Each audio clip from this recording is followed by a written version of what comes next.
Baie welkom aan al ons kykers na nog 'n episode van Gesels bietjie les. My naam is Armin Kritzinger en elke week doen ons die volwasse Sabbatskoolles van die Sewende Dag Adventiste Kerk. Die doel van hierdie program is om die ewige evangelie, Jesus se liefde, Jesus se krag met soveel Afrikaanse mense te kan deel as moontlik. Jy kan hierdie program ondersteun deur asseblief vir ons die like knoppie te druk, lewer kommentaar, al is dit enigiets eenvoudig soos amen, dankie, 'n gebedsversoek. Dit wys vir YouTube jy dink hierdie video's is die moeite werd. Dan gaan YouTube hierdie video's aan nog meer en meer Afrikaanse mense adverteer. Onthou asseblief om te subscribe, deel met nog Afrikaanse mense wat jy ken. Voordat ons in hierdie nuwe kwartaal se lesse gaan induik, kom ons sluit ons oë vir 'n woord van gebed. Ons Vader wat in die hemel is, baie dankie vir 'n nuwe stel lesse waarna ons kan kyk vir hierdie derde kwartaal. Ons vra vir die gawe van die Heilige Gees om saam met ons te wees, om ons te leer wat waar is, sodat ons meer soos Jesus kan wees. Ek bid en ek vra dit alles in Jesus se naam alleen. Amen. So, liewe kykers by die huis, ons is nou in die derde kwartaal van 2026, 13 nuwe lesse oor 1ste en 2de Korintiërs. En hierdie week vir les nommer 1 is ons titel Paulus se bediening in Korinte. So, ons geheeteks kom uit Handelinge hoofstuk 18 vers 9 en 10, ek gaan dit vir ons saam lees. Eendag het die Here in 'n gesig vir Paulus gesê, moenie bang wees nie, hou aan met preek en moenie stil bly nie, want ek is by jou, niemand sal jou aanval of jou kwaad aandoen nie. Want in hierdie stad behoort baie mense aan my. So dit klink soos 'n baie mooi belofte wat ons sien daarso wat die Here vir Paulus sê, en later aan in hierdie les gaan ons bietjie meer na hierdie belofte kyk. So Sabbatmiddag sê vir ons, daar was 'n beroemde Engelse sendeling gewees, William Carey. Hy het gesê dat skoene regmaak is maar net daarso om sy uitgawes te dek. Sy regte besigheid is siele redding. En hoe dit insluit met ons week se les, is dat Paulus was ook 'n tentmaker gewees. Nou wat beteken dit? Paulus het letterlik tente gemaak as 'n manier om 'n inkomste te verdien, waar hy dan daardie geld en hulpbronne kon gebruik om sy sendingwerk te kan doen. Nou ek hou verskriklik baie van hierdie manier van sendingwerk doen. Vir ons wat nou nie van Amerika af is nie, daar sou het hulle baie belastingsvoordele as hulle donasies maak vir sendelinge en al daardie tipe dinge. En in Suid-Afrika is die rand nou nie so sterk nie en so aan.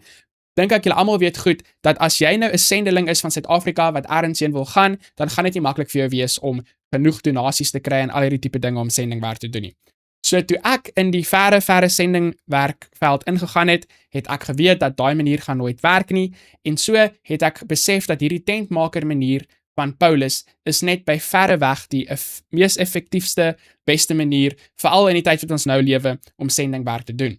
So as jy 'n besigheid het of jy het 'n werk en dan gebruik jy daardie inkomste om jou te ondersteun om jou sendingwerk te doen. So al bly jy miskien in Suid-Afrika en jy het net 'n gewone werk. Jy hoef nie noodwendig 'n voltydse predikant te wees of 'n evangelis of enigiets soos dit nie. Jy kan 'n gewone werk hê by die bank of by Pep Stores of waar ook al jy werk, en dan met daardie salaris wat jy verdien, kan jy dan jou sendingsprojekte self ondersteun. Want die waarheid is, daar waar jy dan werk, by Pep Stores of by die bank of wat ook al dit mag wees, daar gaan jy reeds in kontak kom met mense met wie jy die evangelie kan deel. En so, jy hoef nie eers noodwendig op die straat te gaan loop of van mense se deure te klop nie, al kan jy dit nog steeds doen, maar dit gaan nie noodwendig jou hoofmetode wees om in kontak met mense te wees nie. So, ek en my gesin, wat ver weg bly en sendingwerk hierso doen in hierdie lande hierso, dit is die beginsel wat ons gebruik, ook 'n tentmaker besigheid, so ek hoef nie Suid-Afrika te gaan en vir mense te bedel vir geld of enigiets soos dit nie, want ons werk sodat ons eie geld kan verdien wat ons dan kan gebruik om sendingwerk te doen. En die wonderlike ding is dat as jy self werk om daai geld te verdien wat jy gaan gebruik, dan draai jy regtig die sente baie mooi om. Partykeer is dit baie makliker as ander mense vir jou geld gee om die geld bietjie makliker te gebruik, want jy het mos nie self daarvoor gewerk of enigiets soos dit nie. Ek probeer nie sê dis verkeerd vir mense om vir donasies te vra om sendingwerk te doen of enigiets soos dit nie, maar ek dink die mees effektiefste manier gaan ons sien hierso, soos Paulus dit gedoen het, die tentmaker werk wat hy hierso gehad het. En die Gees van Profesie sê ook vir ons, deur hierdie tentmaker werk wat hy gedoen het, het hy baie mure afgebreek. As hy na 'n stad toe gegaan het en die mense het vir hom gevra, wat doen jy? En hy sê onmiddellik vir hulle, ek is 'n sendeling om jou hierso van Jesus te vertel, dan het die mense miskien 'n bietjie gedink dit is vreemd. Maar as hy vir hulle gesê het, ek is 'n tentmaker en ek het ook nuus wat ek hierso met mense wil deel, dan kon hulle by hulle self dink, hy's 'n tentmaker, hy doen eintlik ietsie in ons gemeenskap, hy dra ietsie by tot die gemeenskap. En ek dink dit is ook waar vir sendelinge in die tyd wat ons nou lewe. As jy 'n werk het en jy is besig om ietsie te doen om by te dra tot die gemeenskap, tot die land waarin jy woon, kyk mense miskien na jou deur 'n bietjie ander oë. So hierdie week gaan ons ook sien dat vir Paulus in die gemeentes daarso in Korinte was al so 'n bietjie probleme gewees. En miskien bietjie baie probleme gewees. Heel moontlik meer probleme as wat daar selfs in jou kerk is, en ek is glo daar is seker probleme in jou kerk. Nou ons probeer nie hierso om verskonings te maak vir probleme om te sê, wel, in Paulus se tyd in Korinthe was daar probleme gewees en ons het nou probleme, so dis okay om probleme te hê nie. Nee, die juiste rede is hoekom hy daai briewe geskryf het, is om van daai probleme op te los. Groot dele van sy briewe fokus op daai probleme vir die mense om daai probleme te hanteer, sodat die probleme nie daar hoef te wees nie. Maar dit gee vir ons hoop dat net omdat daar probleme is in jou kerk, is nie die einde van die storie nie. Daar's nog steeds hoop vir jou kerk. Dinge kan nog steeds verander, net soos wat dinge verander het daarso in Korinthe. En die les sê hierso vir ons dat al die probleme wat Paulus in Korinthe te kampe gehad het, takel hy met Golgotha, met die kruis, met die evangelie. So getrouheid aan hierdie boodskap van die kruis is ook die manier om die uitdagings wat ons vandag het in die gesig te staar. En ek glo regtig dit is waar, dat die evangelie, die ware evangelie is regtig die antwoord op meeste van ons probleme. Soos ons van dese week en regtig die kwartaal sal sien, geld die boodskap van 1 en 2 Korintiërs ook vir die hedendaagse gelowiges. So dis goeie nuus. Ons gaan praktiese lesse leer in hierdie kwartaal wat ons kan toepas in ons kerklewe en ons Christelike lewe. So Sondag se titel is Paulus, 'n godgeroepe apostel van Jesus. So met die intrapslag identifiseer Paulus homself in sy eerste sendbrief aan die Korintiërs as 'n apostel van Jesus, wat deur die wil van God geroep is. So ons gaan sien, baie van die tyd is dit hoe homself aan die mense bekendstel as 'n apostel. So kom ons kyk gou daarso na Korintiërs hoofstuk 1 vers 1 en dan Romeine 1 vers 1. Wat is die twee elemente van Paulus se bediening wat in hierdie Bybelverse beklemtoon word? So Paulus, 'n geroepe apostel van Jesus Christus deur die wil van God en die broeder Sosthenes. So hy sien homself as 'n geroepe apostel van die Jesus Christus deur die wil van God. So nie die wil van mense nie, maar dis die wil van God. En dan sien ons 'n soortgelyke idee hierso in Romeine 1 vers 1. Hy sien homself as 'n diensknegt van Jesus Christus, 'n geroepe apostel, afgesonder tot die evangelie van God. Dit is wat sy werk is om evangelie uit te dra. Nou, so 'n paar weke terug het ek met iemand gesels oor wat is nou eintlik die verskil tussen 'n apostel en 'n disipel. En party mense sê dat 'n apostel is iemand wat direk kontak gehad het met Jesus self, waar 'n disipel is nou maar net basies enige iemand van ons wat selfs vandag lewe wat ook hierdie taak het om die evangelie uit te dra. En ons weet dat dit is waar volgens die Bybel dat Paulus het self daardie ondervinding met Jesus gehad, want soos wat die les hierso vir ons sê in 1 Korintiërs hoofstuk 15 glo ek dat hy het hierdie ondervinding met Jesus gehad toe Christus aan hom moes verskyn het op pad Damaskus toe, ons sien dit in Handelinge ook. So of dit nou regtig so is dat apostels is nou die mense wat direk kontak gehad het met Jesus en disciples is almal nou maar net oor die algemeen. Ek glo nou regtig nie dit is 'n belangrike punt wat mense oor moet stry of ietsie soos dit nie. Die punt van die saak is soos wat die les hierso vir ons sê, Paulus is 'n apostel van Jesus. Dis wat hy homself hierso noem. Of dit nou te doen het met preek of onderrig, om 'n dienaar te wees van Christus. Die les gee vir ons hierso 'n hele paar gedagtes wat hierso gedeel word, maar die belangrike ding is hy's 'n apostel, sy werk is om die evangelie uit te dra aan ander mense en liewe kyker by die huis, dit is ook ons werk. En hoe weet ons dit is waar? Want Jesus het vir ons in Matteus gesê dat ons het hierdie werk, die groot roep wat vir ons gegee is om uit te gaan en disippels van mense te maak. So nie net is Jesus die as waarom Paulus se apostelskap draai nie, maar dit is die middelpunt van sy hele lewe gewees. Dis waaroor hy gepraat het, dis waaroor hy gedink het en dieselfde moet ook waar wees in ons lewe. As Jesus regtig so groot verandering in jou lewe gemaak het, gaan dit wees waaroor jy dink, hy gaan wees waaroor jy praat en praat met ander mense. Dit beteken jy gaan hom met ander mense wil deel, sodat wat hy in jou lewe gedoen het, kan hy ook in die lewe van ander mense doen. Dit is die goeie nuus van die evangelie wat ons met mense wil deel. So Paulus is geroep om 'n apostel te wees. Waartoe is jy geroepe en hoe weet jy dat dit wel jou roeping is? Indien jy meen dat jy nie tot 'n bepaalde taak geroep is nie, moet jy jou afvra, wat het skeef geloop in my wandel met God? So 'n oomblik terug het ek gesê, oor die algemeen is ons geroep om die evangelie uit te dra aan die wêreld. Ons weet dit is waar, dit is die groot roeping wat Jesus vir ons gegee het daarso aan die einde van die boek van Matteus. Maar die belangrike vraag is nou, wat is die bepaalde spesifieke taak wat die Here vir jou gegee het om dit te doen? Nou, ek kan nie vir jou sê wat dit is nie. En heel moontlik gaan iemand anders ook nie vir jou kan sê wat dit is nie. Dit is ietsie wat jy self met die Here gaan moet uitklaar. Nou, miskien sê jy vandag vir jouself, maar Armin, ek weet hoe gaan ek dit regkry dat die Here dit aan my geopenbaar nie. En die eerste belangrike stap daarso is, ek moet seker maak dat ek is in 'n regte verhouding met die Here. Want die Here gaan mense in posisies plaas wat 'n totale oorgawe aan hom gemaak het, mense wat eintlik vir hom wil werk. So as ek seker gemaak het dat daar's geen skeids meer tussen ek en God nie, as ek seker gemaak het dat ek het my hele hart, my hele lewe aan die voete van die kruis neergesit, in Jesus se hande neergesit, en ek gaan na hom toe en ek vra vir hom, liewe Heer, wat is die spesifieke ding wat U wil hê ek moet doen om die goeie nuus uit te dra aan ander mense, dan sal hy dit aan ons openbaar.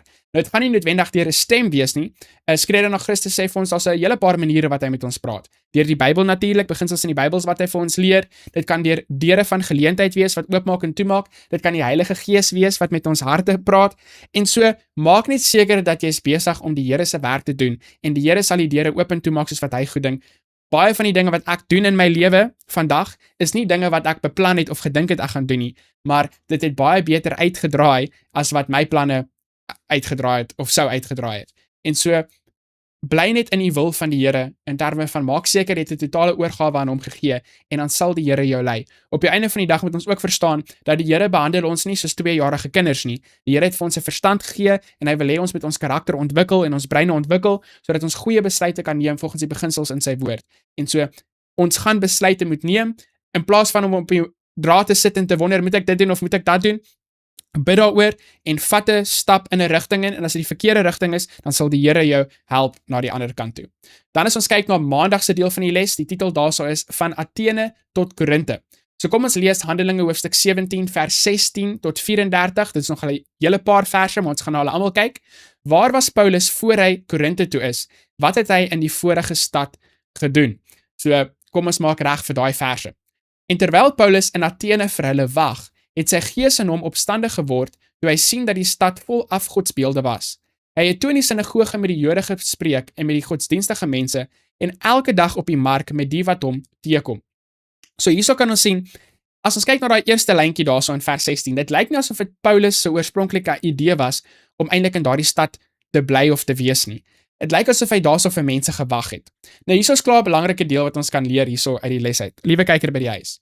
Baie keer dan dink ons, okay, ek gaan nou universiteit toe gaan sodat ek nou teologie kan gaan studeer, sodat ek 'n predikant kan word en dan enige sulke predikant is, dan gaan ek nou werk vir die Here doen. Maar nee, elke liewe dag, terwyl jy nog 'n student is, besig om jou studies te doen, wil die Here jou klaar gebruik om sy werk te doen.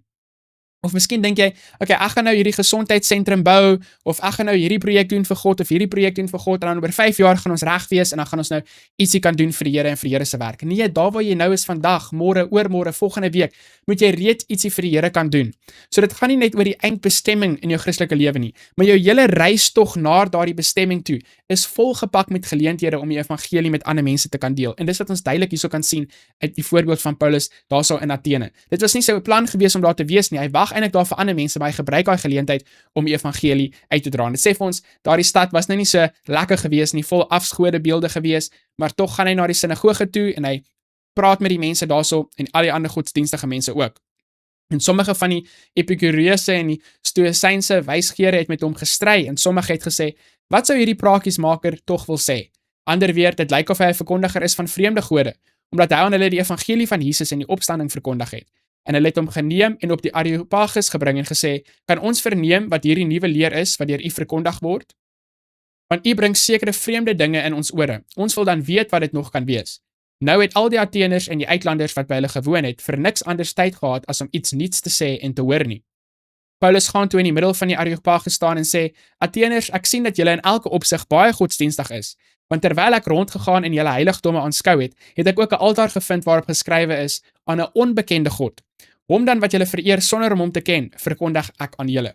So Paulus gebruik hierdie geleentheid om hierdie onbekende God as die skepper God aan hulle te openbaar. Die God wat die wêreld gemaak het en alles wat daarin is, hy wat die Here van die hemel en aarde is, woon nie in tempels met hande gemaak nie. Ook word hy nie deur mensehande gedien asof hy aan iets behoefte het nie, omdat hy self van almal lewe en asem en alles gee. En hy het uit een bloed al die nasies van die mensdom gemaak om oor die hele aarde te woon, terwyl hy vooraf bepaalde tye en die grense van hul woonplek vasgestel het, sodat hulle die Here kon soek of hulle hom miskien kon aanraak en vind, al is hy nie ver van elkeen van ons nie. Want in hom lewe ons, beweeg ons en is ons, so sommige van julle digters ook gesê het, want ons is ook sy geslag. As ons dan die geslag van God is, moet ons nie dink dat die godheid aan goud of silwer of steen, die beeldwerk van menslike kuns en uitvinding gelyk is nie. God het aan die tye van onkunde oorgesien en verkondig nou aan al die mense oral dat hulle hom moet bekeer, omdat hy 'n dag bepaal het waarop hy die wêreld in geregtigheid sal oordeel deur 'n man wat hy aangestel het, en hy het hiervan aan almal sekerheid gegee deur hom uit die dode op te wek. Maar toe hulle van die opstanding van die dode hoor, het sommige begin spot en ander het gesê, ons sal u weer hier omtrent hoor. En so het Paulus van hulle weggegaan. Maar sommige manne het by hom aangesluit en gelowig geword. onder wie ook Dionysius, die Areopagiet was, en 'n vrou met die naam van Damaris, en ander saam met hulle. So wat kan ons sien hierso in hierdie situasie? Ons kan sien dat daar's mense wat opstandig is teenoor wat hy sê. Heel moontlik meeste van die mense was opstandig teenoor wat hy gesê het, maar daar's ook mense wat geglo het wat hy gesê het. Daar's mense wat eintlik aangesluit het. Maar die metode wat hy hierso gebruik het in Athene was om die wysheid van mense te gebruik om met die mense te argumenteer. Nou in die beskrywing van hierdie video in YouTube gaan ek 'n link daarso sit na die Gees van Profesie se Handelinge van die Apostels, 'n hoofstuk oor Korinte. En in daardie hoofstuk, asseblief gaan lees dit. Dit is meer werd as wat enige iemand vir julle kan sê oor 1 en 2 Korintiërs, meer werd as my video's of selfs die Sabbatskool boekie. Gaan lees asseblief daai hoofstuk. Dit is goud werd. Dit sê vir ons daarso dat sy metode in Athene en Korinte was heeltemal anders gewees. Hy het gesien dat hy het nie baie vrugte in Athene gehad nie. Om filosofie te gebruik, om met die filosofie mense te argumenteer en te debat en al hierdie tipe dinge, dit het net nie goed gewerk nie. En so toe hy na Korinte toe gaan, het hy sy metode bietjie verander. Hy wou gepraat het oor Jesus en die kruis. En die Gees van Profesie vertel vir ons wat dit beteken. Dit basies beteken dat hy die profesie in die Ou Testament vir hulle uitgelê, hoe dit vervul was in die lewe van Jesus. En dat hy ook vir die mense verduidelik wat Jesus vir hom in sy lewe gedoen het en ook die krag van God wat hy in hulle lewe kan doen. So dit is 'n fantastiese les wat ons daarso kan leer. Baie keer dan gaan ons na hierdie sending opleidingsprogramme toe en al hierdie tipe dinge toe en baie keer is dit net die wysheid van die wêreld. En om die werk te doen is eintlik baie meer eenvoudig as wat ons eintlik dink. So die les sê hierso vir ons in hierdie stuk wat ons nou net gelees het, beskryf Paulus voor sy bediening aan die Korintiërs hoe hy onder die Atheners gewerk het en dit was onverwags gewees blykbaar omdat hy nie beplan was om daarso te wees nie. En hy het daarso vir mense gewag. Nou kom ons kyk na Handelinge hoofstuk 18 vers 1 tot 11. Dis nou die verse wat onmiddellik volg oor wat ons gelees het daarso in hoofstuk 17. Wat doen Paulus vandat hy in Korinte aangeland het, as ook vir die res van sy bediening daar? So dit sê vir ons, en daarna het Paulus uit Athene vertrek en in Korinte gekom. En hy het 'n Jood gevind met die naam van Aquila, afkomstig uit Pontus, wat onlangs met sy vrou Priscilla van Italië gekom het, omdat Claudius beveel het dat al die Jode uit Rome moes vertrek. Nou hulle toe het hy gegaan. En omdat hy van dieselfde ambag was, het hy by hulle gebly en gewerk, want hulle was tentmakers van ambag. En hy het elke Sabbat in die sinagoge gepreek en Jode sowel as Grieke oortuig. En toe Silas en Timoteus van Macedonië afgekom het, was Paulus ywerig besig om aan die Jode kragtig te betuig dat Jesus die Christus is. Maar toe hulle aanhou om teenstand te bied en godslastering dinge te spreek, het hy sy klere uitgeskit en vir hulle gesê: "Julle bloed is op julle hoof, ek is rein. Van nou af sal ek na die heidene gaan." En hy het daarvandaan weggegaan en in die huis gekom van iemand met die naam van Justus, wat 'n godvreesende man was, wie sy huis naas aan die sinagoge gestaan het. En Crispus, die hoof van die sinagoge, het met sy hele gesin in die Here geglo, en ook baie van die Korintiërs het, toe hulle hom gehoor, gelowig geword en is gedoop. En die Here het deur 'n gesig in die nag aan Paulus gesê: "Wees nie bevrees nie, maar spreek en moenie swyg nie, want ek is met jou en niemand sal die hand aan jou slaan om jou kwaad aan te doen nie, want ek het baie mense in hierdie stad." En hy het daar gebly 1 jaar en 6 maande lank en die woord van God onder hulle geleer. So nou het hy aanbeweeg van Athene af na Korinte toe. Hy ontmoet 2 mense daarso, die tentmakers. Dis hoe hy sy inkomste gaan verdien om die werk daar te doen. Hy bly daar vir 1 jaar en 6 maande. Hy gebruik dit basies as sy hoofpunt daar, sal werk hy in ander dorpies daar rondom ook. En hy het nou 'n hele nuwe metode. Hy fokus eers daarso op die Joodse mense. Onthou, die les sê hierso ook vir ons, is 'n tipe van 'n metode wat Jesus amper vir hulle gegee het. Onthou ons die verlore skape van Israel, en in Handelinge hoofstuk 1 vers 8 het hulle eers na Jerusalem toe gegaan en dan na Samaria, na die uiterste van die wêreld toe gewees. So hy verkondig eers hierso aan die Joodse mense, en toe die Joodse mense nou teenstrydig was en bespotting en al hierdie tipe dinge, basies het vir hulle 'n mooi geleentheid gegee om die evangelie te verstaan.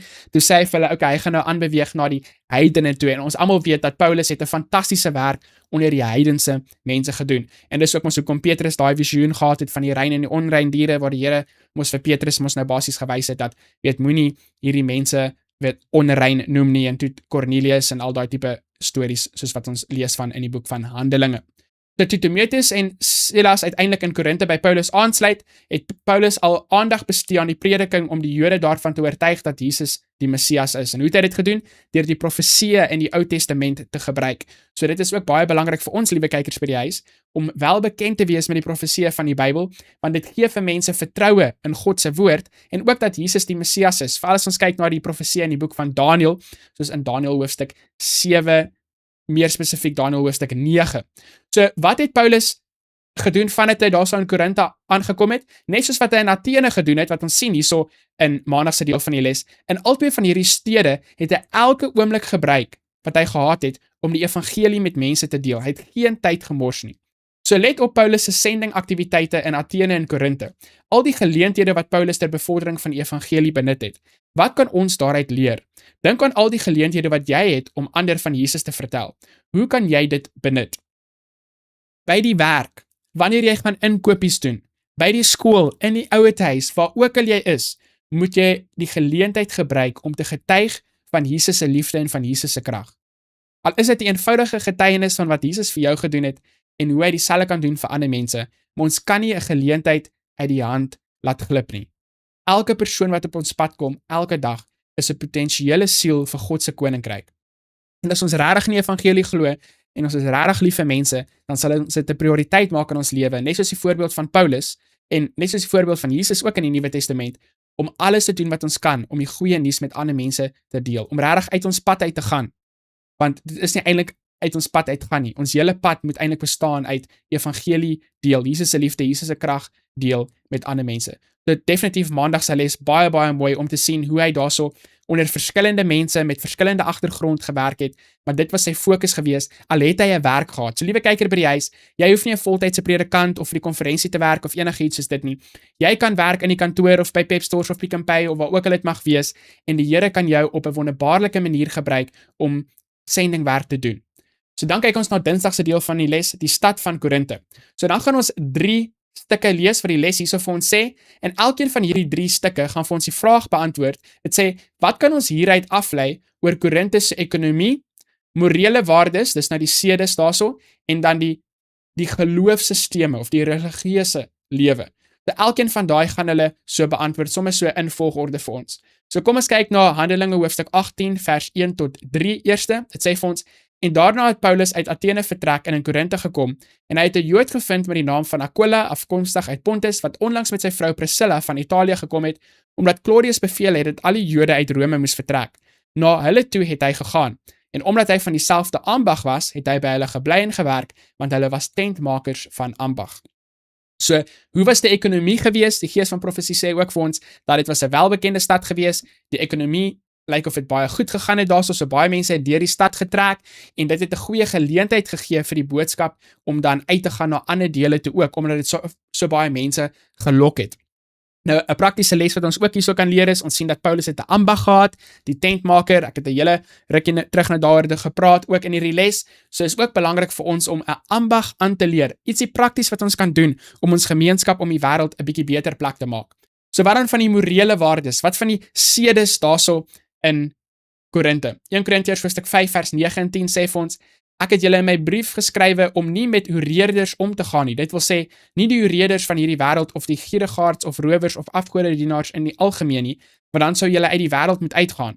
Maar nou skryf ek aan julle om nie om te gaan met iemand wat al staan hy as 'n broeder bekend, 'n hureerder is of 'n gierigaard of afgodedienaar of 'n kwaadspreker of 'n dronkaard of 'n rower nie. Met so iemand moet julle selfs nie saam eet nie. So as ons kyk na die morele waardes van Korinthe, dan is dit nie net in die algemene gemeenskap waar daar hureerders en dronkaards en al hierdie tipe dinge was nie, baie van dieselfde dinge wat ons maar in vandag se wêreld sien nie. Ek bedoel, die morele waardes in vandag se wêreld is heeltemal in die drein af, maar ons sien dat hierdie probleme het selfs in die kerk bestaan. Hy sê as iemand homself 'n broer noem, so dis nie jou medemens nie, 'n vreemdeling nie, maar dit is 'n broer. Selfs in die kerk was daar hureerders gewees en al hierdie tipe dinge gewees. So die morele waardes van die gemeenskap lyk of dit 'n invloed gehad het op die mense selfs in die kerk. En dan die laaste ene daarso, dit vra vir ons om te kyk na die geestelike lewe of die religieuse lewe van die mense daarso. So ons sien dit in hoofstuk 8 vers 4. Dit sê vir ons, wat dan die eet van die offervleis aan die afgode betref, weet ons dat 'n afgod niks in die wêreld is nie en dat daar geen ander god is nie behalwe een. So as ons praat van die tipe van godediens daarso en al hierdie tipe dinge, dan was dit definitief 'n stelsel waar mense afgode aanbid het. Dit was die godsdienststelsel aan die orde van die dag gewees. Religieuse pluralisme is wat die les dit daarso vir ons noem. So die afgode daarso was Apollo, Athena, Afrodite gewees, Egiptiese koningsgode soos Serapis en Isis, En die les praat 'n bietjie daarso oor die ekonomie. So die stad Korinthe was eers vernietig gewees in 146 voor Christus en dan so 100 jaar na dit het Julius Caesar hy dit opgebou as 'n Romeinse ekonomie. Die gees van profesie sê ook vir ons dat omdat hierdie plek so goed geleef was, dit het die perfekte geleentheid vir die verkondiging van die evangelie geskep. Sodra Paulus in Korinthe gevestig was, sou hy die blye boodskap maklik aan die res van die wêreld verkondig kon word. En dan as ons kyk na die morele waardes, ek wil nou regtig nie hierso in al die details ingaan nie. Ek probeer om gesels bietjie les 'n familievriendelike program te hou, maar daar was blykbaar spekulasie hierso van 'n tempel met 1000 prostituie en al hierdie tipe dinge. En liewe kyker by die huis, as jy nie weet wat dit is nie, dan is jy miskien nog nie oud genoeg om daai dinge te verstaan nie, so gaan vra vir jou mamma en jou pappa en hulle sal dit vir jou verduidelik. So die vraag daar aan die einde van Dinsdag is, in Paulus se sendingwerk in Korinthe het hy met 'n losbandige en afgodsverende samelewing te kampe gehad. Watter uitdagings bespeer ons in die hedendaagse hoofstroomkultuur wat evangelisasie bemoeilik? Hoe kan ons dit oorkom of hoe verskil Korinthe en ons eie stede van mekaar indien enigsins? Hoe verskil Korinthe en ons eie stede van mekaar? Ek dink regtig waar daar is nie 'n groot verskil nie. Ek dink dat baie van die probleme wat genoem word hierso in Korinthe, sien ons in die stede vandag ook. Hoe groter die stede is, hoe meer probleme is dit. Ek was al in baie lande gewees en in baie stede gewees, stede wat baie groter is as enige stede in Suid-Afrika, en al wat ek duidelik kan sien is, hoe meer mense daar is, op mekaar geprop is, hoe meer probleme is daar. En dink ek dat daar 'n groot verskil tussen ons en Korinthe? Nee, ek dink Korinthe sou skaam gekry het as hulle gehoor het van die dinge wat vandag in ons wêreld aangaan. Selfs Sodom en Gomorra, ek dink die stede vandag kan hulle 'n run vir hulle money gee. So, wat is van hierdie uitdagings wat ons vind in ons kultuur? Presies dieselfde dinge, die liefde van geld, mense wat aandag soek, sosiale media kan baie goeie dinge doen, maar ongelukkig het dit verskriklik baie slegte dinge gebring in ons wêreld in. Dit het baie dinge wat nie okay is nie. Nou dink mense dat dit is normaal, soos wat mense foto's op sosiale media gesit het wat nie van pas is nie, en al hoe meer mense dit begin doen totdat dit nou normaal is en mense kan maklik ander mense kontak en probleme veroorsaak. En so ek dink regtig dat daar's verskriklik baie uitdagings, maar ek sal sê die hoofuitdaging is dat ons as 'n kerk toelaat dat die water in die boot inkom. Weet, die bootjie moet op die see dryf, maar sodra die water in die bootjie inkom, dan gaan die bootjie sink. So ek dink dit is ons grootste uitdaging, is om te keer dat ons bootjie nie sink nie. As ons nie iets anders het wat ons die wêreld kan bied nie, dan hoekom moet hulle net hulle naam verander van 'n boeddhis na 'n Christen of 'n moslim na 'n Christen, as alles op die einde van die dag maar dieselfde gaan bly in hulle lewe? Daar moet ietsie beter wees, daar moet iets anders wees wat Jesus hulle kan bied. Hulle is vasgevang in sonde en hulle wil vryheid hê van die sonde. Maar dit help nie baie as hulle hoereerders is in die wêreld en dan word hulle Christene en hulle is nog steeds hoereerders nie. Dan hoekom moet hulle Christene word as daar niks is in hulle lewe wat verander nie? So, hoe kan ons die uitdagings van die wêreld oorkom? Is hoe donkerder die wêreld is, hoe helderder gaan ons lig skyn, maar ons moet ons lig laat skyn sodat ons vir die mense kan wys dat daar's 'n beter weg, daar's 'n beter pad. Nou, Woensdag se titel is in hierdie stad behoort baie mense aan my. Dis wat Jesus vir hom gesê het. So kom ons lees Handelinge hoofstuk 18 vers 4 tot 8. Watter uitwerking het Paulus se prediking gehad? Baie belangrike lesse wat ons nou hierso gaan leer. En hy het elke Sabbat in die sinagoge gespreek en Jode sowel as Grieke oortuig.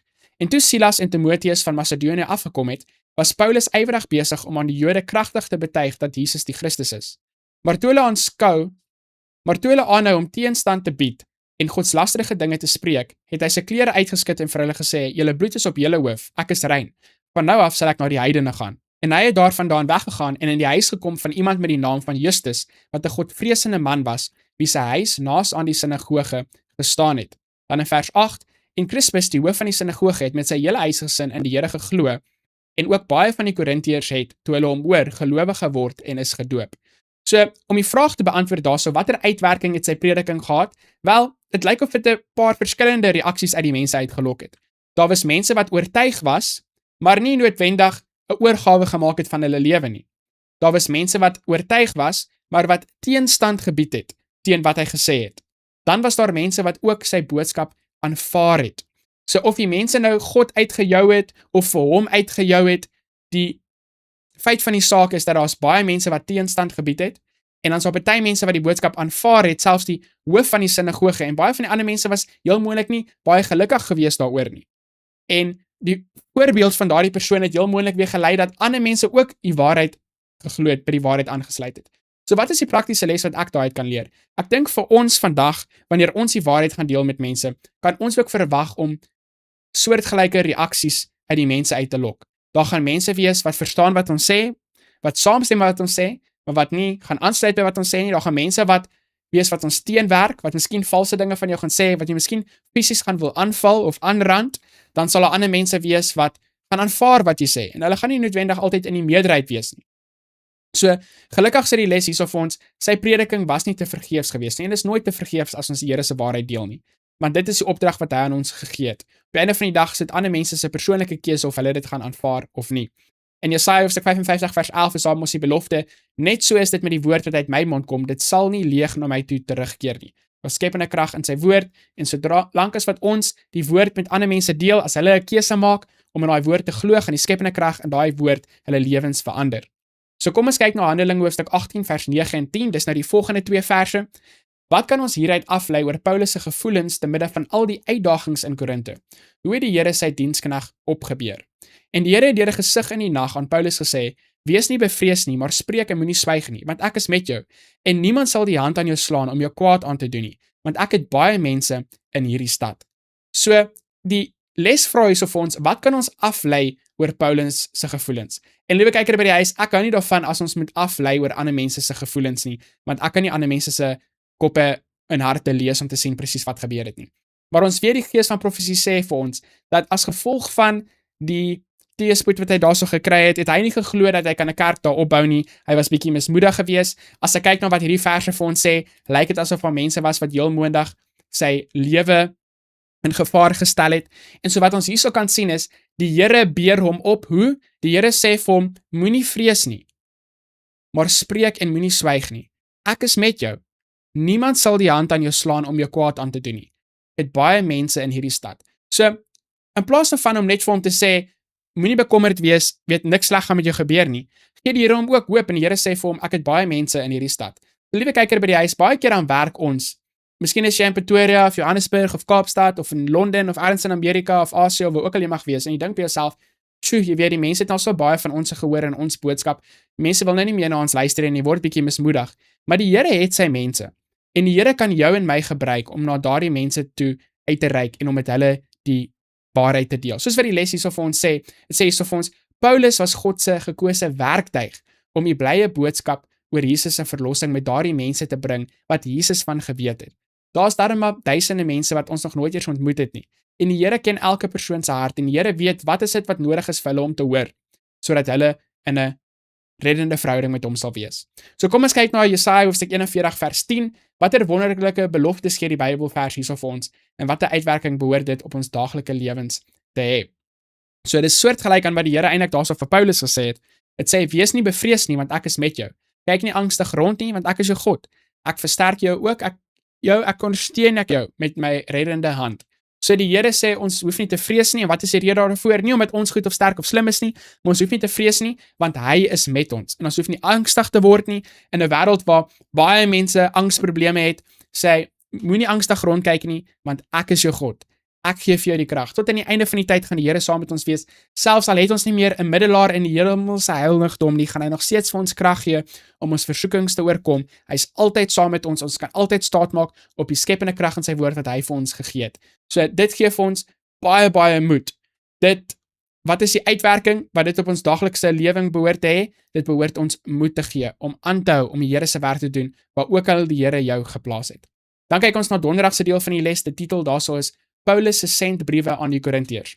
Dan is daar 'n hele paar verse daarso in Korintiërs 1 en selfs in hoofstuk 2 wat dit wil hê ons moet na kyk om die vraag te beantwoord: hoe help hierdie skrifgedeeltes ons om die redes vir Paulus se skrywe aan Korintiërs te verstaan? So ek het nou net 'n paar van hulle gekies om die hoofgedagtes vir ons daarso uit te bring. So in 1 Korintiërs hoofstuk 4 vers 14 sê dit vir ons: ek skryf hierdie dinge nie om julle te beskaam nie, maar ek vermaan julle as my geliefde kinders. So hy sê, hy skryf nie vir hulle hierdie briewe om hulle skaam te maak nie, maar hy skryf dit aan hulle omdat hy lief is vir hulle en hy wil hulle waarsku teen probleme wat onder hulle is, wat hulle moet laat staan. Hy wil hulle waarsku teen verleiding en misleiding wat onder hulle gaan inkom. So dis een van die redes. Wat is 'n ander rede? in 1 Korintiërs hoofstuk 5 vers 11, maar nou skryf ek aan julle om nie om te gaan met iemand wat al staan hy as 'n broeder bekend, 'n hoereder is of 'n gierigaard of 'n afgodedienaar of 'n kwaadspreker of 'n dronkaard of 'n rower nie. Met so iemand moet julle selfs nie saam eet nie. So hierso kan ons sien uit vers 11 uit hierso, daar's probleme in die kerk en hy wil hulle wys hoe om daardie probleme te hanteer. Hoe om daardie probleme op te los. Hierdie is 'n broeder in die kerk wat afvallig is. In 1 Korintiërs hoofstuk 7 vers 1, met betrekking tot die dinge waar julle aan my geskryf het, dit is goed vir 'n man om 'n vrou nie aan te raak nie. So as natuurlik bietjie meer konteks daarso, maar aan die eerste deel van daai vers 1 van hoofstuk 7 af, beantwoord hy vrae wat die mense vir hom gestuur het. So dis nog een van die redes hoekom hy hierdie briewe aan Korintiërs geskryf het. Hy antwoord vir hulle vrae. En baie van hierdie vrae, soos wat ons gaan sien, het te doen met dinge wat nog selfs op ons van pas is vandag. Nie baie van dit nie, almal van dit. Nou in 2 Korintiërs 11 vers 3, maar ek vrees dat net soos die slang Eva deur sy lustigheid bedrieg het, julle sinne so miskien bedorwe kan raak, vervreemd van die opregtheid teenoor Christus. So dis ook 'n waarskuwing dat hy wil nie hê dat mense moet aandag afgelei word van wat regtig waar en belangrik is nie. En ek dink dit is ook waar vir ons vandag, dat baie van die probleme wat ons het in ons kerk vandag, is omdat mense se aandag, se fokus weggetrek is van die ware evangelia, en so hulle probeer op ander dinge fokus om op te maak vir daardie ding wat regtig nie in hulle lewe is nie, wat veronderstel is om daarso te wees. Die Handelinge van die Apostel sê vir ons, dat een van die betekensrykste, leersaamste en kragtigste sensbriewe wat hy geskryf het, is Korintiërs. So ons gaan baie mooi lesse hierdie kwartaal leer, so hou asseblief byt vas vir al 13 van hierdie lesse. So Paulus het moontlik 3 of 4 sentbriewe geskryf, so ek dink hierdie is maar bietjie bespiegeling daarso, so ek sien nie dit as verskriklik belangrik vir ons weekse les nie.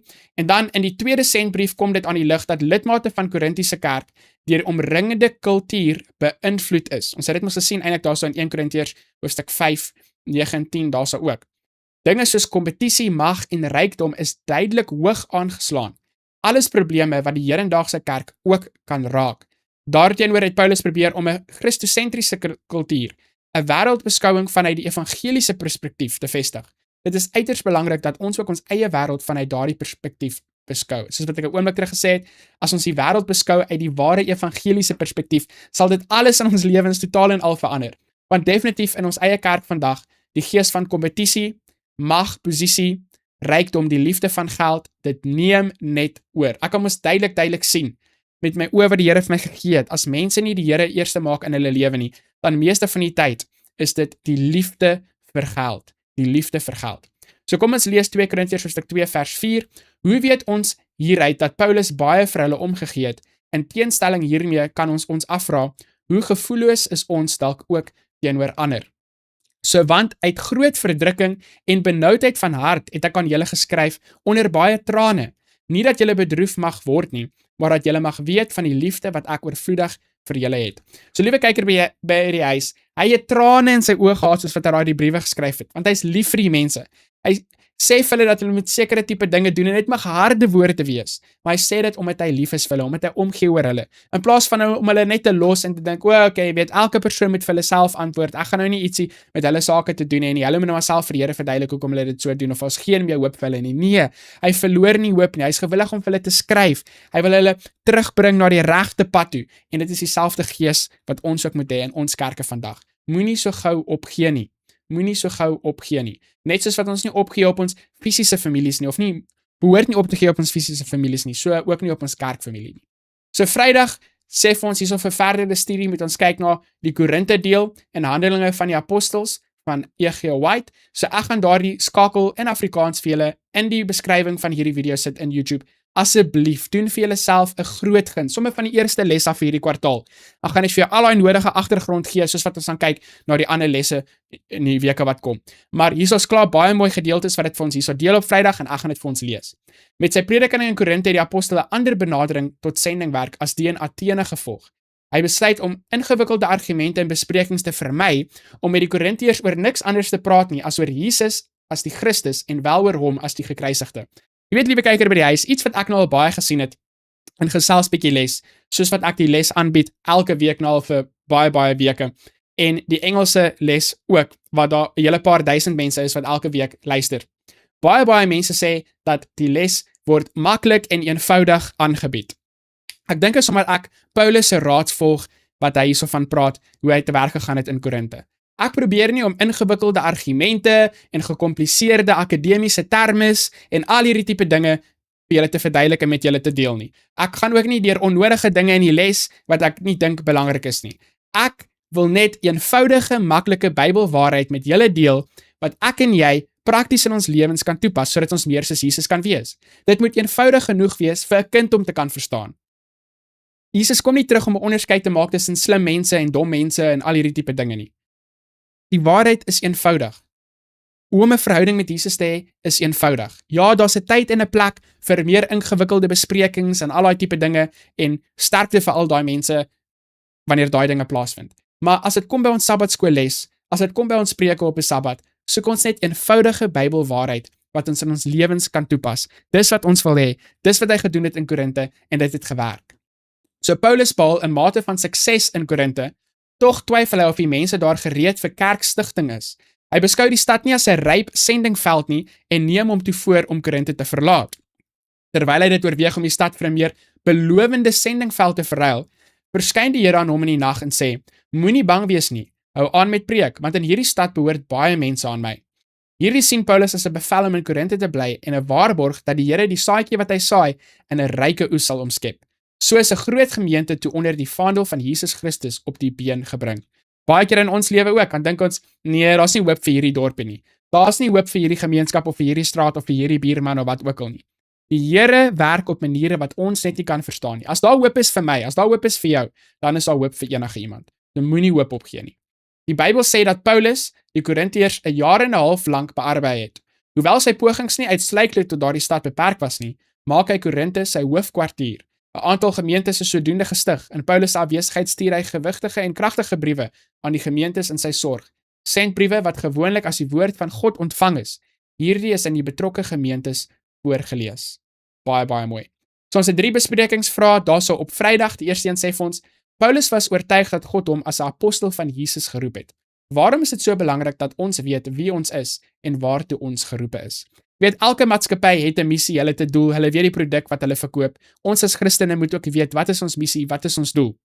Nou, soos wat ek voorheen in die les gesê het, oor die algemeen weet ons, jou doel en my doel is dat ons met die evangelie uitdra in die wêreld, ons moet disippels maak van mense, maar wat jou spesifieke taak gaan wees, waar die Here jou wil plaas, is ietsie wat jy met hom sal moet bespreek. Maak dit seker jou saak is reg met die Here, dat jy 'n totale oorgawe gemaak van jou lewe aan hom, dat jy is gewillig om te gaan waar ook al hy jou lei, en dan sal hy vir jou presies wys waar hy jou nodig het. Moenie op die draad sit nie, maak 'n keuse, gaan in hierdie rigting of in daai rigting, en as jy op die verkeerde rigting is en jy het in 'n goeie geloof geneem, dan sal die Here jou pad regmaak. Hy sal vir jou wys waar jy moet gaan. Hy sal deure oopmaak en toemaak. Ek het dit al baie keer in my lewe gesien en ek is seker liewe kyker by die huis, baie van julle daarso kan ook getuig dat dit so die Here ook al in julle lewe gewerk het. Dit gaan nie noodwendig 'n duidelike stem wees nie. Ek het nie 'n duidelike stem uit die hemel gehoor wat vir my gesê het, begin gesels bietjie les of enigiets soos dit nie. Ek doen my werk om die evangelie uit te dra en ek glo die Here sal die deure oop en toemaak soos wat hy dink goed is. Dan nommer 2, vir 'n oomblik wou Paulus sy sendingwerk in Korinthe laat vaar en die stad verlaat. Wat het hom tot 'n ander insig gebring? Hoe kan hierdie gebeurtenis ons help wanneer ons as moderne evangeliewerkers nie met 'n sendingprojek wil voortgaan nie? Is daar wel tye waar opgee die beste oplossing is? So definitief, sy situasie was spesiaal geweest, van die Here het na hom toe gekom in 'n visioen. So duidelik het hy geweet, okay, die Here wil hê ek moet hierso bly. Ons situasie mag miskien nie so wees nie. Ons mag miskien sendinglinge in 'n plek wees en daar's miskien baie vrugte daar, of daar's miskien nie baie vrugte daar nie. Ek dink hoe ons gaan weet of ons daar moet bly of nie, is soos wat die Here vir ons deure gaan oopmaak en toemaak. Ons gaan ook kyk na, kan ons met mense gesels oor die evangelie? En as ons met mense kan gesels oor die evangelie, al neem mense nie 'n positiewe besluit vir die evangelie nie, is ons nog steeds suksesvol in die werk wat ons daar sal doen. So ek dink ons moet baie versigtig wees oor hoe ons die sukses meet van ons evangelisasiepogings of ons sendingprojekte.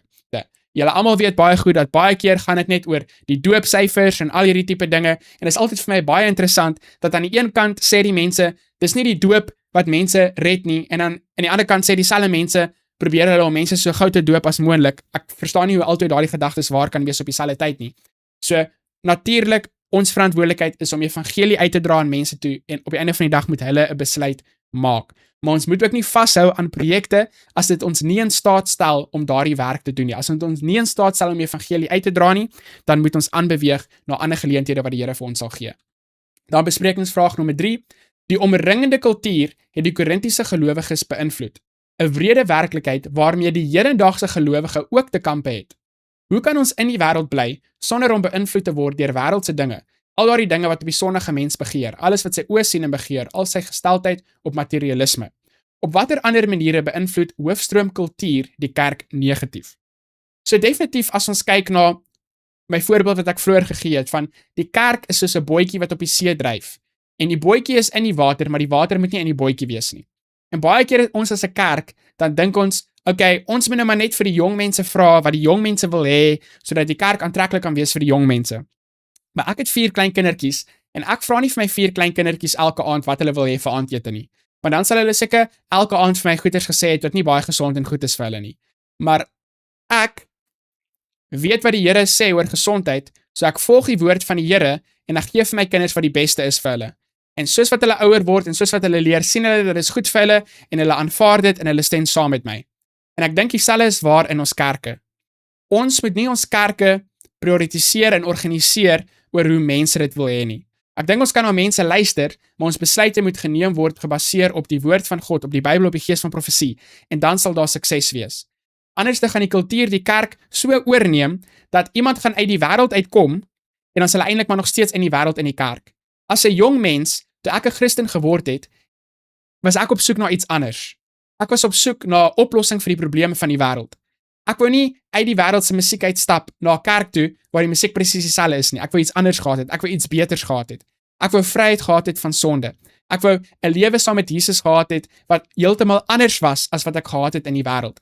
En so ons probeer mooi fyn trap en al hierdie tipe dinge, want ons wil nie mense wegdryf uit die kerk uit of al hierdie tipe dinge nie. En ek dink as ons kerk doen soos wat Jesus wil hê ons moet doen en ons lig Jesus op, sy liefde en sy krag, dan sal hy die mense na hom toe trek en ons sal sien hoe hy op wonderbaarlike maniere werk. So eerstens, die belangrike ding is, jy moet nie toelaat dat die kultuur van die wêreld jou as 'n individu beïnvloed nie. Want die kerk bestaan uit individuele mense. En as al daardie individuele mense deur die kultuur van die wêreld beïnvloed word, dan gaan die kerkgemeenskap deur die kultuur van die wêreld beïnvloed word. So, kyk jy na jou lewe en ek kyk na my lewe en plaas dit in Jesus se hande sodat hy ons kan weerhou en versterk teen daardie dinge wat die duiwel op ons pad bring. So liewe kyker by die huis, as jy nie enigiets verstaan het wat ons hierdie week gesê het nie, kom ek probeer dit so eenvoudig as moontlik opsom. Paulus het 'n baie belangrike les geleer. Toe hy van Athene na Korinthe beweeg het, het hy gesien, dit gaan nie oor mooi praatjies en akademiese gesprekke en al hierdie tipe dinge nie. Vertel vir ander mense wat Jesus vir jou gedoen het, wat hy vir hulle kan doen. En gebruik die profesie in die Bybel om vir mense te kan wys dat die Bybel is waar en dat Jesus is die Messias. Jesus is die beloofde een. En dit het gewerk. En al het dit gewerk, was daar nog steeds mense wat opstand en teestand gemaak het teen sy werk. En ons gaan dit altyd kry, so jy moet jouself daarvoor voorberei, sodat jy nie onnodig teleurgesteld gaan wees wanneer jy dit sien nie. En wat ons kan sien is dat Paulus het Jesus so 'n belangrike punt in sy lewe gehad en gemaak, dat waar ook al hy gegaan het, al was dit nie eers sy einddoel op die reis nie, langs die pad het hy elke geleentheid gebruik om Jesus met ander mense te deel. So liewe kyker by die huis, dis my gebed vir jou en vir my, dat ons tentmaker sal wees. Al is jy nie 'n voltydse evangelis vir die konferensie nie of 'n predikant nie, gebruik die klein inkomste wat jy verdien, daarso by die bank of by Pep Stores of by die skool of waar ook al jy werk, of met jou pensioengeld, en gebruik dit om jou eie evangelisasieprojekte te ondersteun. En die Here sal jou seën en die Here sal vir jou wys presies die werk wat hy wil hê jy moet doen. En soos Paulus, as ons Jesus in ons lewens het en ons het 'n ervaring met Jesus, sal ons oorborrel, ons sal aan die brand wees om Jesus met ander mense te deel. Kom ons sluit ons oor vir 'n woord van gebed. Ons Vader wat in die hemel is, dankie vir hierdie eerste les van 13 nuwe lesse vir hierdie 3de kwartaal. Ons dankie vir u liefde, vir u genade, dat u net vir ons sê wat reg is nie, maar u gee ook vir ons die krag om dit te doen. Liewe Vader, ek bid vir elke kyker by die huis, u sien die gebedsversoeke in die kommentaar onder hierdie video. Dankie dat u in al ons behoeftes voorsien, vir al ons geestelike behoeftes. Ons vra dat u sal doen wat ook al moontlik is, wat ook al nodig is, sodat ons oë gefestig op u sal bly, op u en u waarheid. Dankie vir u liefde, dankie vir u krag. Ek bid vir elke kyker by die huis, ek bid vir die werk, die voorbeeld wat U vir elkeen van ons geroep het en gegee het om te doen in hierdie wêreld, of dit nou in Suid-Afrika is, of in Europa, Amerika, Australië, Asië, waar ook al dit mag wees. Ek bid en ek vra dit alles in Jesus se naam alleen. Amen. Baie dankie dat julle gekies het om aan te sluit vir les nommer 1 van kwartaal nommer 3. Op die oomblik is ek in Suid-Afrika saam met julle en ek sien julle weer volgende week vir les nommer 2. Moet dit nie misloop nie. Daar's baie mooi lesse wat ons gaan sien in 1 en 2 Korintiërs hierdie kwartaal. Deel asseblief met julle Afrikaanse vriende en familie sodat ons Jesus se liefde en krag met soveel mense as moontlik kan deel. Sien julle volgende week vir les nommer 2, dan gesels ons 'n bietjie les.